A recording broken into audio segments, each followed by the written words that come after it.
Bonjour, bien-aimés, j'espère que vous vous portez bien par la grâce de notre Père Céleste. C'est de la part de votre frère Grégoire. En ce jour de mardi 30 septembre 2025.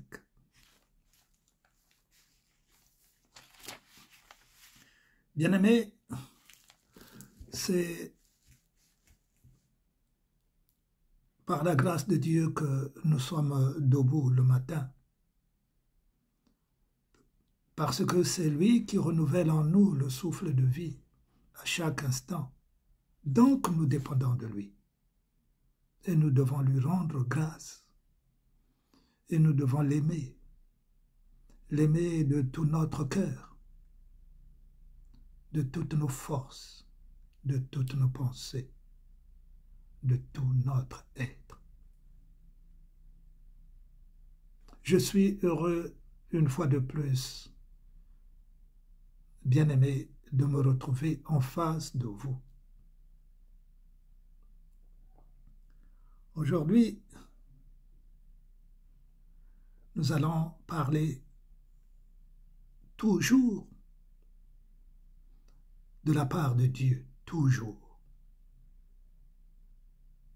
puisqu'il nous a appelés pour cela. Jésus-Christ est la lumière du monde. Nous le lisons dans le livre de Jean, chapitre 8, versets 12 à 20.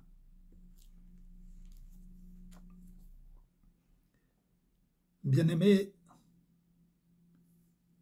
Dieu nous incite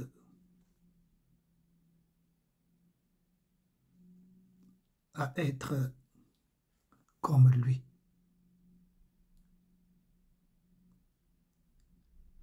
Le livre de la vérité qui est la Bible nous parle de cela. La vie de la sainteté. Est-ce possible? Vous et moi, nous sur la terre. Est-ce possible de vivre cette vie en tant qu'humain? Vivre la sainteté. J'espère que vous vous êtes posé cette question. Ô combien c'est difficile. Bien aimé, c'est difficile. Pour ma part, je vous dis que vivre la vie de sainteté, ce n'est pas une évidence. Ce n'est pas donné à tout le monde. Étant donné que nous sommes sur cette terre qui nous attire plus dans le péché. Et sur cette terre, celui qui commande, c'est l'ennemi de nos âmes, qui est le diable. C'est pour cela que nous, les hommes, nous avons du mal. Nous tombons plus que nous nous relevons. Voyons en amont ce que nous enseigne la parole de Dieu. Lisons dans le livre de 1 Jean, chapitre 18. Nous savons que quiconque est né de Dieu ne pêche point. Mais celui qui est né de Dieu se garde lui-même, et le malin ne le touche pas. Nous savons que nous sommes de Dieu et que le monde entier est sous la puissance du malin qui est le diable. Nous savons aussi que le Fils de Dieu est venu dans le monde où se trouve le diable.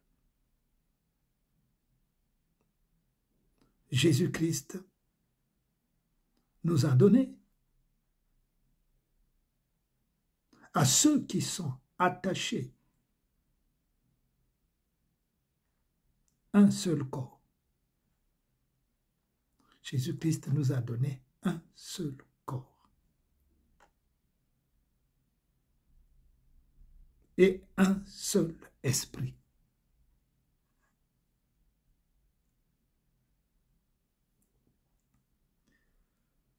Pour connaître l'intelligence,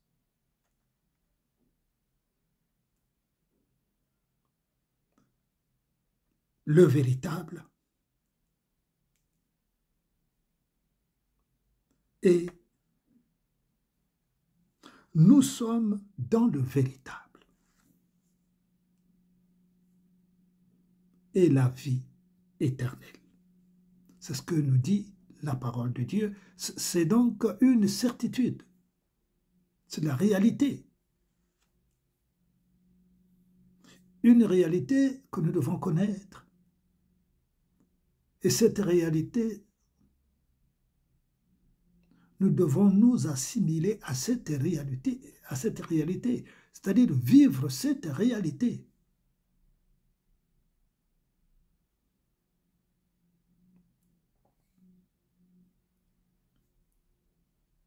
Et l'apôtre Paul termine par ces mots. Petit enfant, gardez-vous des idoles. Amen. Gardons-nous des idoles. Il y en a plusieurs, les idoles. Entre autres, nous faisons des hommes de Dieu des idoles.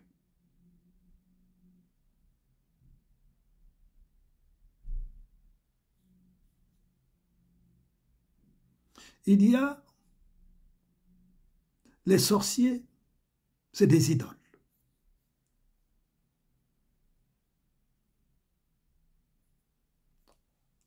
Tous les titres que nous pouvons leur donner. Nous adorons les idoles. Les idoles, c'est aussi les statues. Tout ce que nous pouvons considérer comme Dieu, c'est des idoles. Donc, le mot idole ne s'arrête pas à un objet quelconque, mais à un homme aussi, que nous considérons au-dessus de tout. Un homme que nous considérons au-dessus de tout, alors il devient une idole pour nous.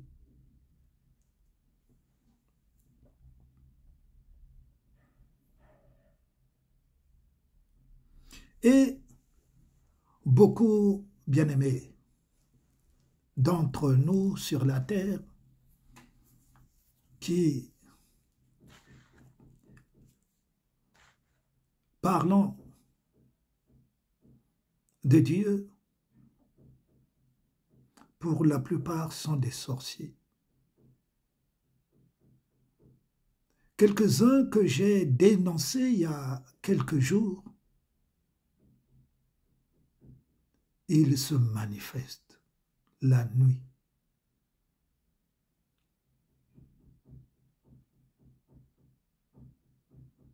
C'est malheureux pour ces hommes-là. Malheureux pour la voie qu'ils ont choisie. Car, bien-aimé, celui que Dieu a ouvert les yeux, celui qui marche dans la vérité, Dieu l'a ouvert les yeux. Dieu lui ouvre les yeux.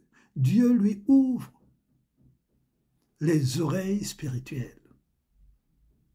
Et l'Esprit de Dieu qui habite en lui voit tout. Il entend tout ce que Dieu voit. Et ces fameux sorciers bien-aimés viennent me visiter la nuit quand je dors. Mais l'Esprit de Dieu ne dort pas, ni ne sommeille, parce que je les vois. Lorsqu'ils viennent, je les vois venir. Quel que soit le sommeil que j'avais, je les vois venir, je les vois. Mais ils ne peuvent rien contre moi.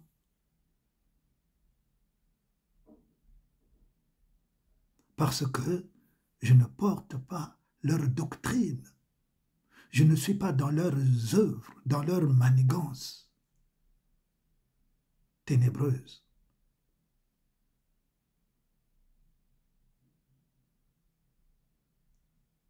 Je les vois depuis plusieurs jours. Ils insistent.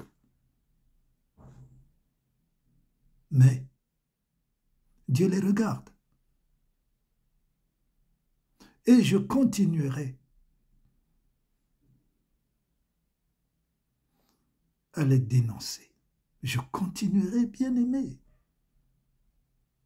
De qui aurais-je peur? Je continuerai à les dénoncer, et ça j'insiste, qu'ils se repentent surtout pour le salut de leur âme.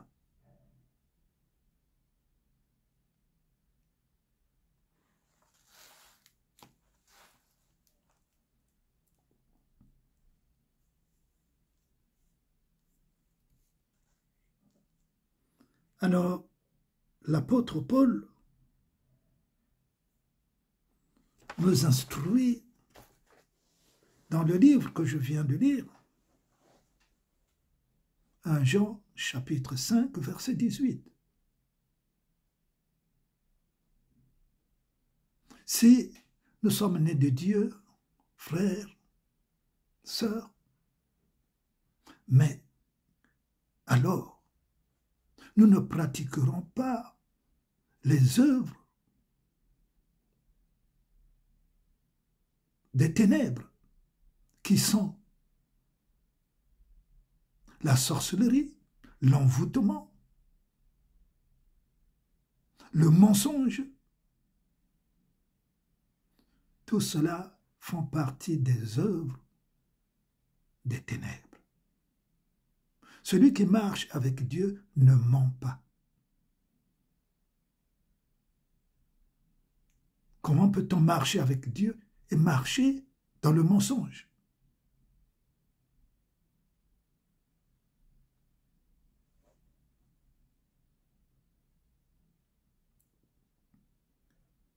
Frères,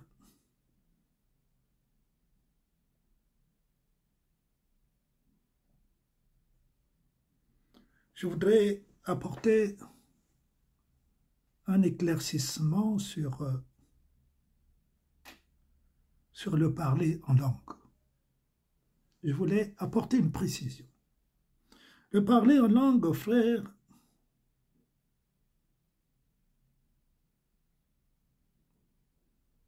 pour parler en langue, on ne doit pas inciter aux hommes dans l'Église du Seigneur. On ne doit pas inciter de parler en langue. C'est un don qui consiste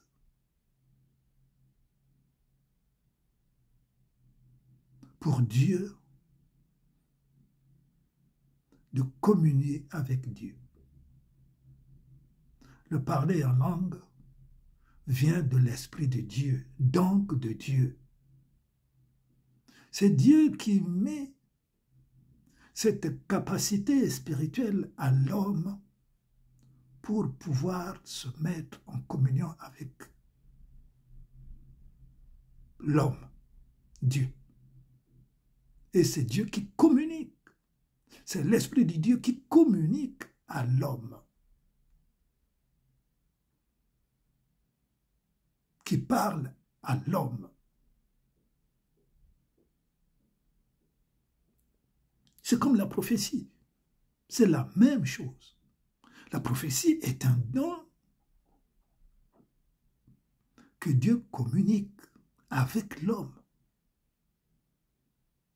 pour une particularité. Toujours pour l'édification du peuple de Dieu, pas pour autre chose. Soit pour guérir, soit pour opérer un miracle, soit pour donner une indication quelconque au corps de Christ. Le parler en langue est la prophétie. Or, ce qui se passe, c'est qu'ils ont mis dans les assemblées l'émotion.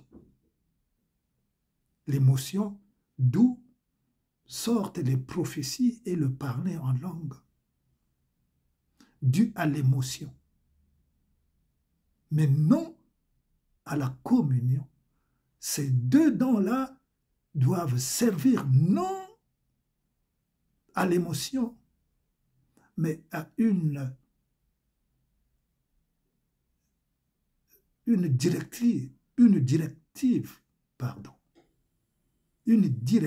de Dieu, une orientation de Dieu.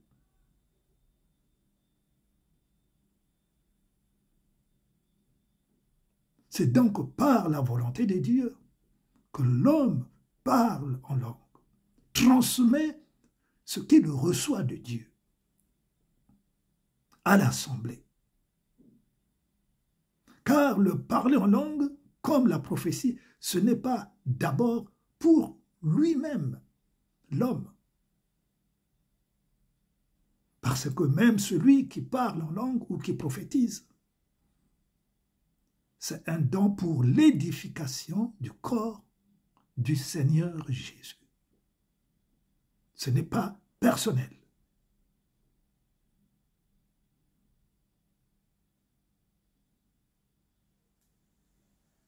Donc ce n'est pas ni par des syllabes qu'on parle en langue. Or, il y a le parler, beaucoup dans les assemblées font du parler en langue des syllabes. Bébé, bébé, bébé, bébé. Baba, baba, baba, baba. C'est des syllabes. C'est là où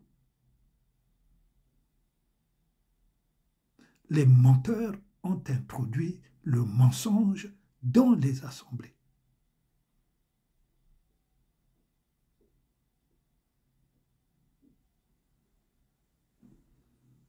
Des paroles, non, des syllabes qui n'ont aucun sens. Et des paroles aussi qui n'ont aucun sens. Or, Dieu, lorsque le parler en langue intervient dans la bouche d'un frère, c'est pour opérer un miracle, pour opérer des signes et des miracles, des guérisons. Donc le parler en langue, bien-aimé, ce n'est pas quelque chose que nous devons nous amuser avec. Ce n'est pas du cinéma, ce n'est pas du théâtre. Or, c'est le cas, frère.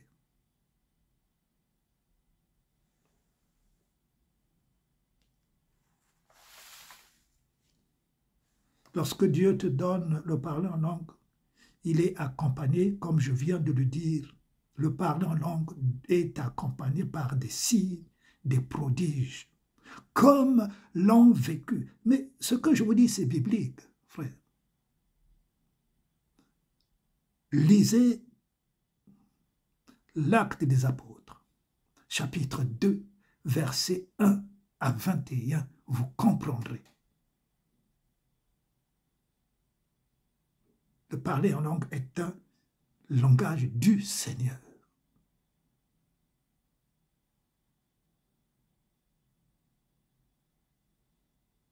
Pour relier son peuple à lui, le parler en langue.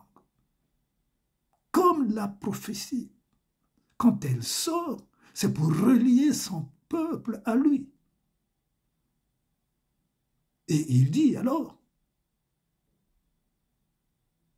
la parole qui sort de ma bouche ne peut pas revenir à moi sans avoir accompli ce pourquoi il est sorti de ma bouche. C'est pour relier le peuple de Dieu à lui.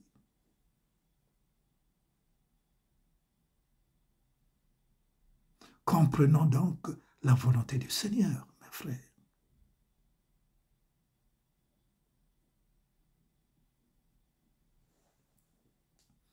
L'Église est devenue un commerce.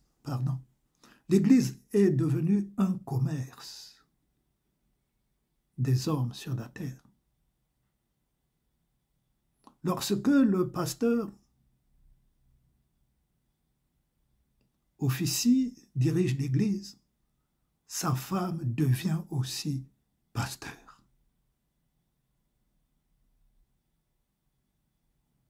Voilà la confusion du genre.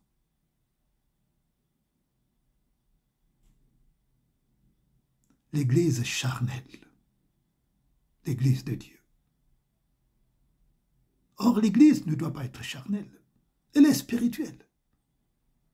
C'est l'Esprit de Dieu qui doit être aux commandes, qui doit donner les directives de l'Église.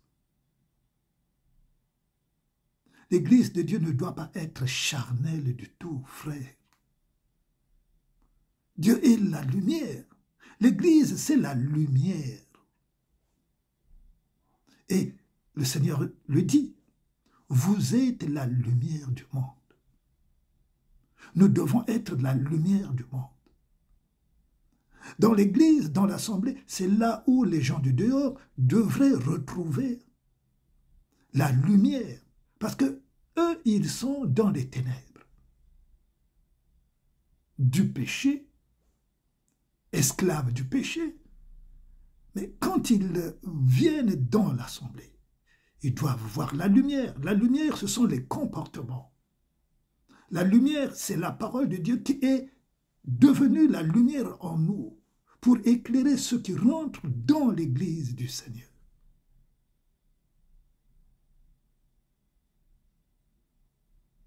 Comme j'ai toujours dit, mais c'est dans l'Église désormais qu'il y a plus de malades. Frère, c'est dans l'Église qu'il y a plus de malades. Ne pensez pas que dans l'Église, dans les assemblées, c'est des assemblées, ne regardez pas sur l'apparence des gens dans l'Église. C'est dans l'Église de Dieu qu'il y a plus de malades aujourd'hui. Je dis bien de malades. Parce que c'est des églises du système.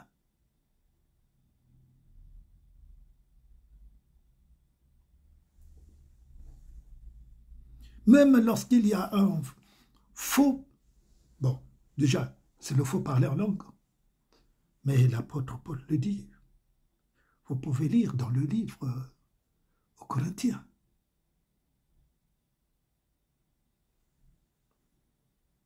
Lorsqu'il y a le parler en langue, il faut qu'il y ait quelqu'un qui interprète le parler en langue. On doit interpréter. Dans 1 Corinthiens, chapitre 14,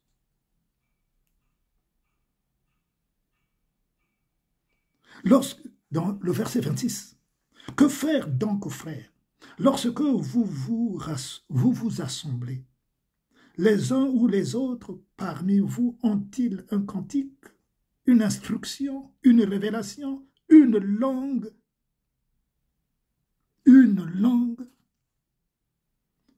une interprétation, que tout se fasse pour l'édification. En est-il qui parle en langue? Que 2 ou 3 au plus parlent en langue, chacun à son tour, et quelqu'un interprète. » Vous entendez? Quelqu'un interprète le parler en langue. Mais lorsque, dans le livre des Actes et des Apôtres, je vais vous donner une simple indication qui va vous édifier, frère.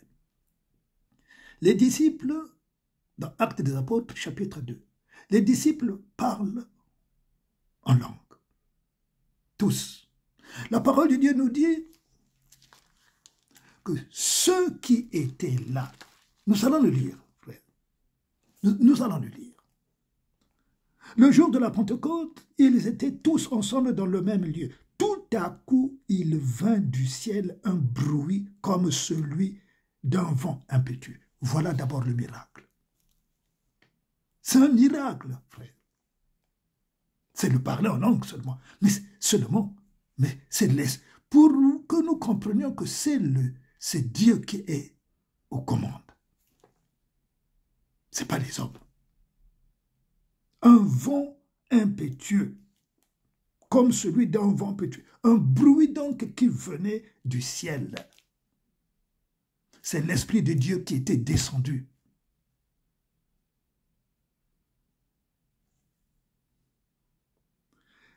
Et il remplit toute la maison où ils étaient assis, les disciples. Des langues semblables à des langues de feu.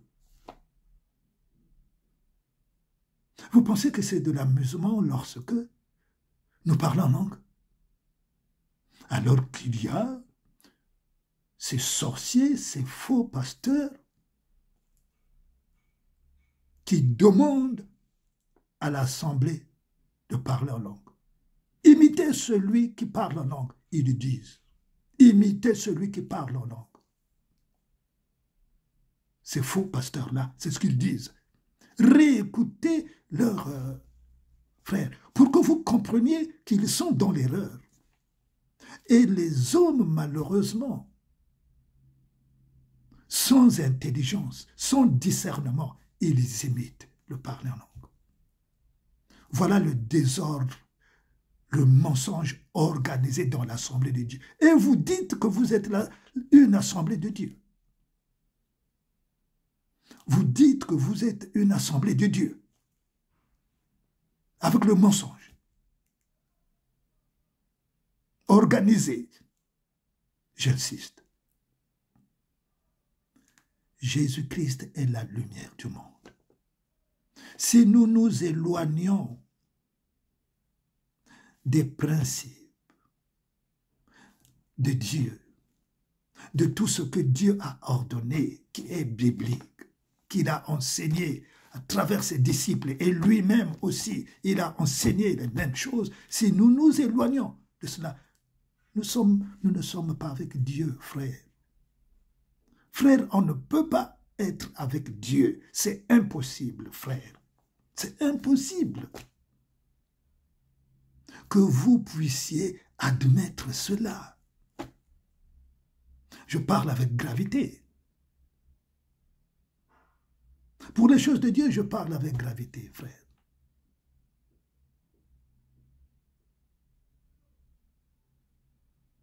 Des langues semblables à des langues de feu leur apparurent séparées les unes des autres et se posèrent sur chacun d'eux. Et ils furent tous remplis du Saint-Esprit. Vous allez continuer le reste. Vous allez continuer jusqu'au verset 21, frère. Vous allez comprendre pour ne pas être lent. Et vous comprendrez que ceux des nations, les peuples qui les entouraient, qui entendaient les disciples parler en langue, comprenaient ce qu'ils disaient, parce qu'ils entendaient leur langue. Dieu avait opéré le miracle, frère. Dieu avait opéré le miracle là. Donc, il n'avait pas besoin, le miracle, c'est lequel? Il n'avait pas besoin d'interprète, parce qu'ils entendaient. Le parler en langue, c'était dans leur langue. Le peuple qui était là, et il y avait beaucoup de peuples. Un peuple nombreux, de plusieurs langues. Et eux, ils parlaient, les disciples parlaient en langue. Ils parlaient plusieurs langues. Plusieurs langues. Voyez, Dieu avait accompli le miracle. Frère, voilà la première partie. Il fallait que j'explique tranquillement et clairement, frère, que les assemblées sont dans l'erreur, dans le mensonge, frère. Mais les hommes comme les femmes sont tellement idolâtres que tout ce qu'ils entendent, ils disent Amen, Amen. Les assemblées sont remplies d'Amen, manquant de discernement, parce que vous n'avez pas le Saint-Esprit.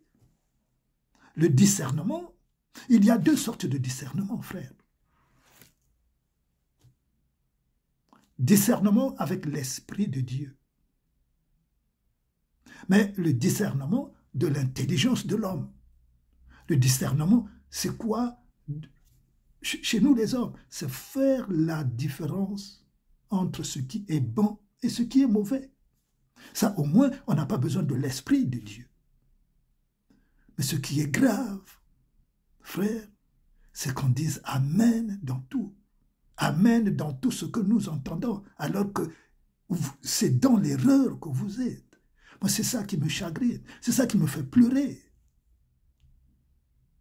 Et c'est ce qu'on appelle l'idolâtrie. Parce que quand on idolâtre quelqu'un, un pasteur,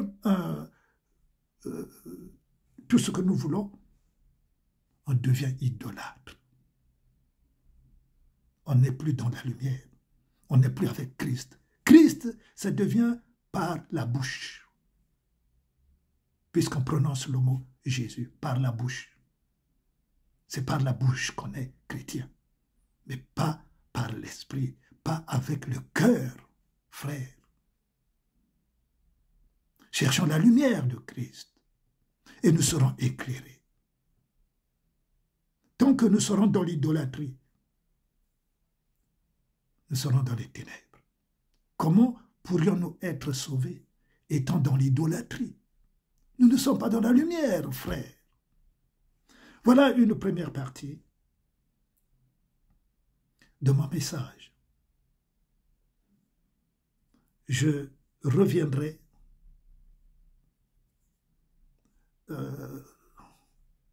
pour la deuxième partie de mon message. Il est assez long. À bientôt, frères. Je vous encourage de rechercher la lumière qui est Jésus. À bientôt.